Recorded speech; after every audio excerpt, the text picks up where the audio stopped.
Om Namo Venkatesaya. Welcome back to my channel Tirupati. ముందుగా మీ అందరికీ నమస్కారాలు. తప్పకుండా ఈ వీడియోని లైక్ చేసి నన్ను సపోర్ట్ చేయగలరు. మన ఛానల్ వాట్సాప్, టెలిగ్రామ్, ఆరతి ఛానల్ ఒక లింక్ కమెంట్ సెక్షన్లో ఇస్తాను. జాయిన్ అయ్యి అన్ని తిరుమల అప్డేట్స్ లైవ్గా మీరు ప్రతిరోజు తెలుసుకోగలరు. ఇప్పుడు నా వెనక లైన్ చూస్తున్నారా, ఎంత పెద్దగా ఉంది కదా.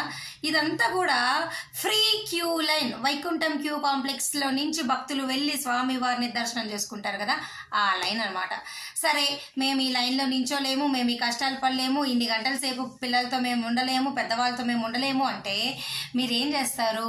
ఒకరోజు ముందు తిరుపతి రండి, ఉచిత సర్వదర్శనం టోకెన్లు తీసుకోండి. ఇప్పుడు మీ అందరికీ తెలుసు, మరొక్క 5-6 రోజుల్లో స్కూల్స్ అన్నీ స్టార్ట్ అయిపోతాయి, కాలేజీలు స్టార్ట్ అయిపోయినాయి. ఇంటర్మీడియట్ వాళ్ళకైతే కొంతమందికి ఇంకొక వారం రోజుల్లో ఆల్మోస్ట్ అన్ని స్కూల్స్, కాలేజీలు, పెద్ద బీటెక్, డిగ్రీలు అన్నీ స్టార్ట్ అయిపోతాయి. అయినా తిరుపతిలో రద్దీ తగ్గిందా? తగ్గలేదు, అలాగే జరుగుతూ ఉంది. రోజుకి 80,000 మంది వస్తున్నారు.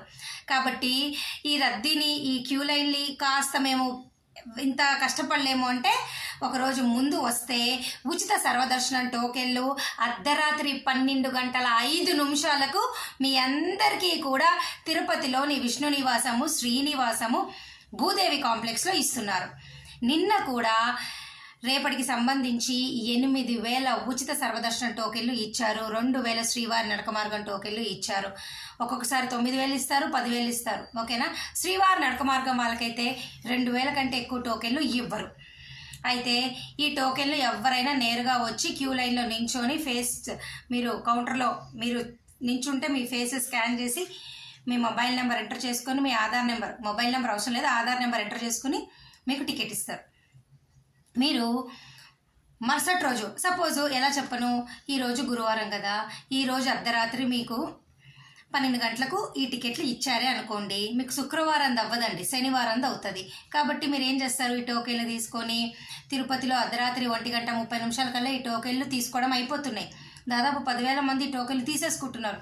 శ్రీవారి నడక మార్గం వాళ్ళు కూడా తీసేసుకుంటున్నారు. మీరు ఏదైనా ప్రైవేట్ హోటల్లో అన్నా ఉండండి, లేదా తెల్లవారుజామున 3 గంటలకి ఫస్ట్ బస్సు ఉంటుంది, తిరుమల కొండపైకి వెళ్ళి రూములు ట్రై చేయండి.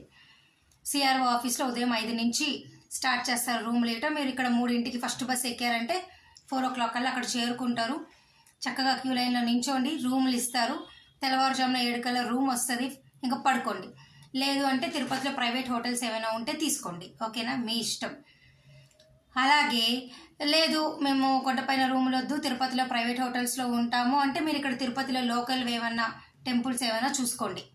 లైక్ సెకండ్ డే అంటే ఉంటారు కాబట్టి మరుసటి రోజు ఇక్కడ లోకల్లో మనకి కపిల్ తీర్థము, పద్మావతి అమ్మవారి టెంపుల్, ఇట్లా కొంచెం ముందుకెళ్తే గోల్డెన్ టెంపుల్, ఇట్లాంటివి ఏవైనా మీరు గోవిందరాజ స్వామి టెంపుల్, ఇవన్నీ ఏవైనా దర్శనం చేసుకొని ఎల్లుండి మీకు సర్వదర్శనం టోకెన్లు తీసుకుంటారు కాబట్టి వెళ్ళి దర్శనం చేసుకోండి. ఇంతకు మించి ఏమీ లేదు. ప్రస్తుతానికైతే ఈ వీడియోలో నేను చెప్పాలనుకుంటుంది ఒకటే, టైమింగ్స్ ఏమీ మారలేదు, అర్ధరాత్రి 12 గంటలకే ఇస్తున్నారు. శ్రీవారి నడక మార్గం వాళ్ళు కూడా అలిపిరి భూదేవి కాంప్లెక్స్లో రోజుకి 2,000 టోకెన్లు ఇస్తున్నారు, తీసుకోండి. శ్రీవారి నడక మార్గం వాళ్ళు నడక మార్గంలో వెళ్ళి మీరు ఆ టికెట్లు స్కానింగ్ చేయించుకోవాలా. 1200 మెట్టు దగ్గర కానీ ఇంకొంచెం ఒక 50 మెట్లు అటు కింద లేదా పైన మీకు ఉంటుంది, స్కాన్ చేస్తారు. కంపల్సరీ స్కాన్ చేస్తేనే శ్రీవారి నడక మార్గం టోకెన్లు మీకు వ్యాలిడ్ అవుతాయండి. ఓకేనా? అలిపిరి వాళ్ళకి ఎక్కడ నడక మార్గం టోకెన్లు ఇవ్వరు. మీరు కూడా ఈ సర్వదర్శనం టోకెన్లు తీసుకొని దర్శనం చేసుకోండి. ఓకేనా? ఇదంతా ప్రస్తుతం ఉన్నటువంటి పొజిషను. హాలిడేస్ అయిపోయాయి, రద్దీ తగ్గింది, అలాగే సర్వదర్శనం టోకెన్లు ఇచ్చే టైమింగ్లు మారిపోయినాయి. సాయంత్రం 5ంటికి ఇస్తున్నారు, తెల్లవారుజామున 5ంటికి ఇస్తున్నారు అనుకుంటున్నారు. కాదు, అర్ధరాత్రి 12 గంటలకే ఇస్తున్నారు. దయచేసి ఈ విషయం మీరు తెలుసుకొని మీరు ఈ టోకెన్లు తీసుకోండి. మరికొన్ని వీడియోల ద్వారా, మరికొన్ని ఇన్ఫర్మేషన్ ద్వారా మళ్ళీ మీ ముందుకు వస్తాను. Thank you so much for watching this video. మళ్ళీ కలుద్దాం.